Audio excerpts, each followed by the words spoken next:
Here we have this very capitalist culture and country, and we have this incredibly socialist transportation system where the idea of having the private sector build and run a road is just crazy talk. And over in China, where it's an avowedly communist system, the idea of having the private sector build and run a road is like, well, yeah, how else are we going to build all the roads?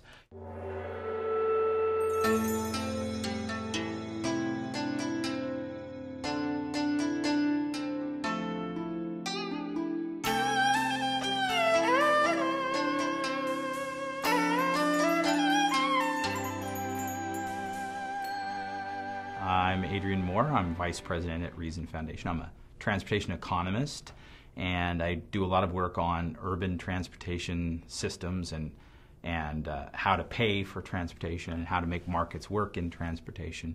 I've been working now for a number of years on a project in China, working with some universities in China as well as one municipal government there on figuring out some ways they can approach their transportation systems that take advantage of pricing and markets, but also builds out the kind of infrastructure they need for the population growth they have. They've got a fair number of cities that are bigger than any city in the U.S. except for New York.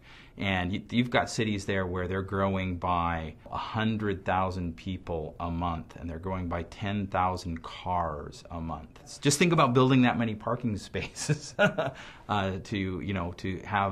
accommodate cars coming into a city at 100, 120,000, 30,000 a year.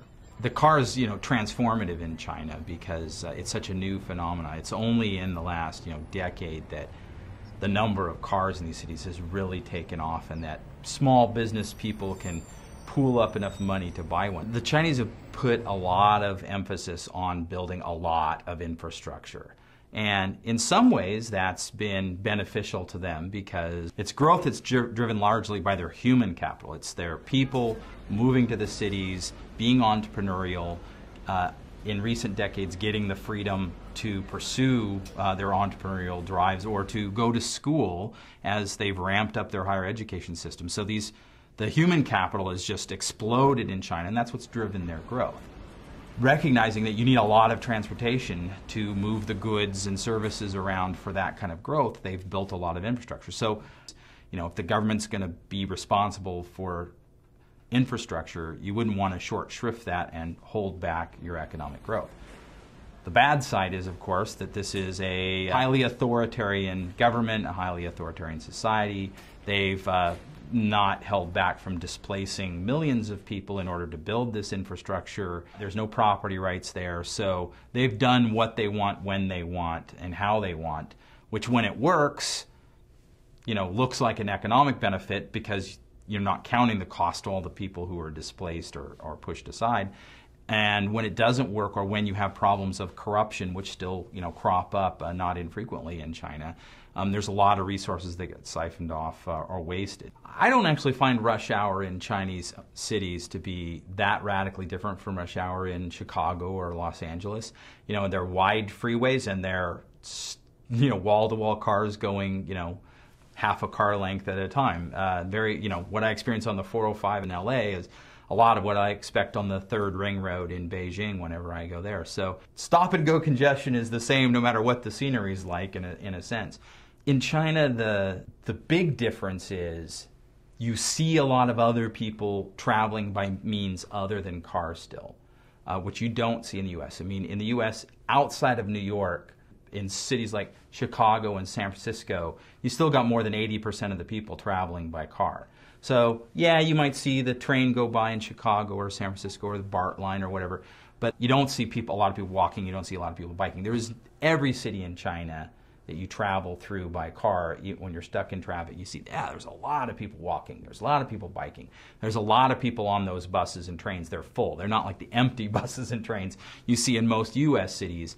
So that's the real difference, is there they really do use all the modes of transportation much more so than we do in the U.S., because in the U.S. we're wealthier and everybody has cars. I've always been fascinated by the fact that if you're a poor person in a city in the United States and you do not own a car, you borrow more rides from friends with cars than you ride the transit system, according to national statistics. So it's an interesting system where bumming a ride is a better system for most people than using the public transit system.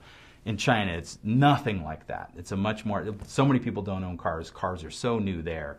They travel by other means, and they just take it as a matter of course. Transportation planners in the U.S., think a lot more of us should be walking and biking and so forth. They're always making this argument that we should get out of our cars. And I say, everywhere I go in the world where that's actually occurring, all those people are trying to get into cars. And that's not just China, that's Europe, that's Asia, that's everywhere. Now, as the Chinese cities are getting congested, as the number of cars in these cities is exceeding the capacity of the road system that they built, even with all the new roads they have built and all the new roads they are building, the government's wrestling with how do we deal with this congestion? And they're not willing to trade off their growth in that industry in order to reduce congestion. So they're experimenting with congestion pricing.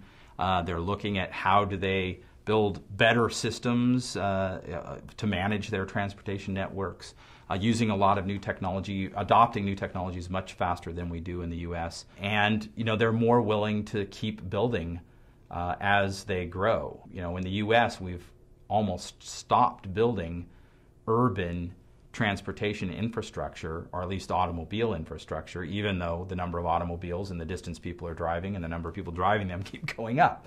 So we're cramming more and more into the same size bag. They're cramming more and more into the same size bag, but they're recognizing they got to get a bigger bag.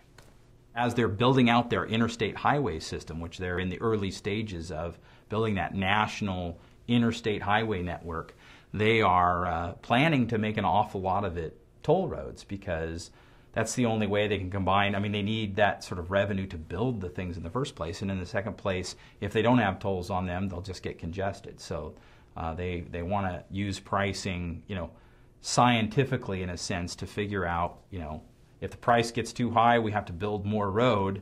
In the U.S., we much more have the attitude, at least at the local level, that transportation's a problem, and if people moved less, we'd have less of a problem. And so we're not trying to figure out how do we make our transportation system better in our cities so we can be more economically competitive. In China, they're constantly thinking about how do we make the transportation system in our town work better so we can be more economically competitive.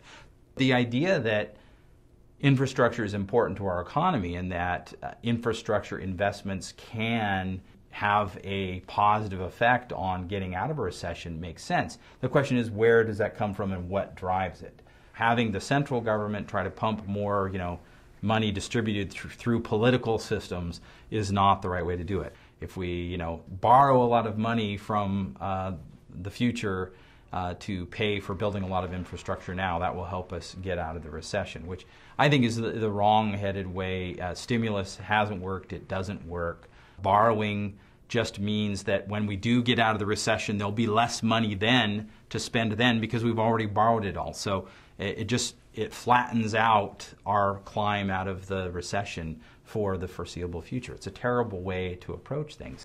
Having local projects that can be done, executed by folks who are willing to pay for it, and most importantly, I think, recognizing there's a lot of private money willing to invest in roads where people are willing to pay to use those roads. And I should say somewhat the same at a lesser extent for transit systems. If there are bus lines and projects out there on public transit where enough people are willing to pay for it, where you might be able to get private capital to invest to build that thing. But it's overwhelmingly true for a whole number of projects on the roadside. And we're still stuck in this sort of, here we have this very capitalist culture and country, and we have this incredibly socialist transportation system where the idea of having the private sector build and run a road is just crazy talk. And over in China, where it's an avowedly communist system, the idea of having the private sector build and run a road is like, well, yeah, how else are we going to build all the roads? So how crazy is it that we're that backwards in the U.S. that we can just barely wrap our brains around the concept of the private sector building a doggone road. So we've got to overcome that. We've got to embrace that to build the transportation system, we need to get everybody where they want to go, especially think 20 years from now. So we better have a lot more transportation by then, or we're all just going to be staying home.